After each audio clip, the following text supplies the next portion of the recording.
Double points. Top 6 answers ang hinahanap natin.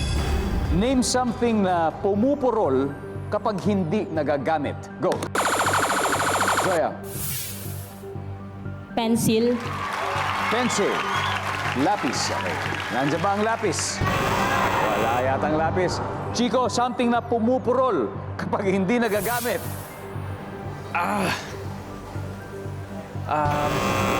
Chico, naabutan kasi 3 seconds. Alex, ano ba ang pumupurol pag hindi nagagamit? Kutsilyo. Kutsilyo. Nandyan ba ang kutsilyo? Top answer. Pangatlong top answer nyo na to. Alex, pass or play? Play. Alright, let's go play. Gayang balik na tayo.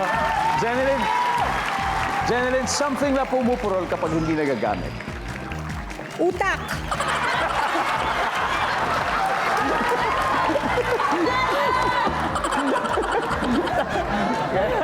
Yeah, tama yan. Kaya kailangan magbasa na magbasa, di ba? Kailangan natin yan. Utak! Delikado, delikado. Miss Isay, something na pumupurol kapag hindi nagagamit. Gunting. Gunting. Survey says, yes.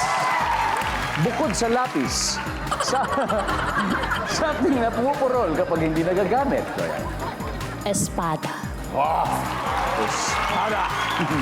Survey says, Alex, something na pumupurol kapag hindi nagagamit. Lagare. Survey says, pasok na naman.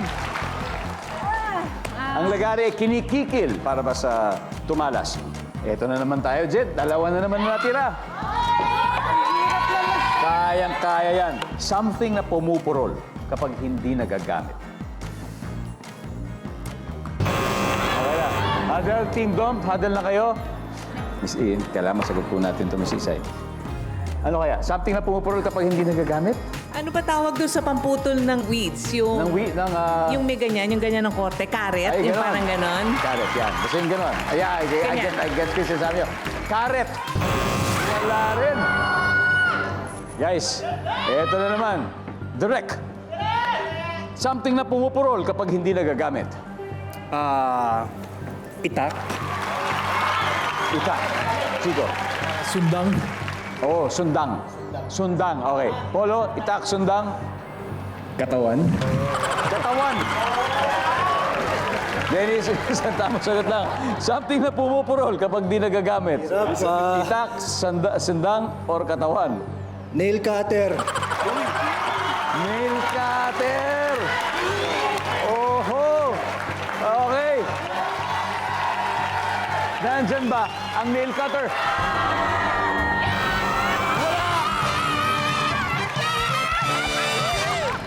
Grabe, nagkakapuntos kayo dahil sa maling sagot nila. Ano kaya ang wala? Number 6, tignan niya natin.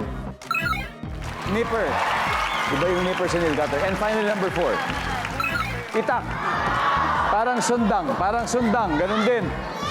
Ito na ang latest scores after 3 rounds, leading ang Team Imo, 253 points. Ang Team Dom, siyempre may 83 pa rin, matibay pa rin. At papunta na po tayo sa pinaka-exciting na triple points round sa pagbabalik ng Family Feud.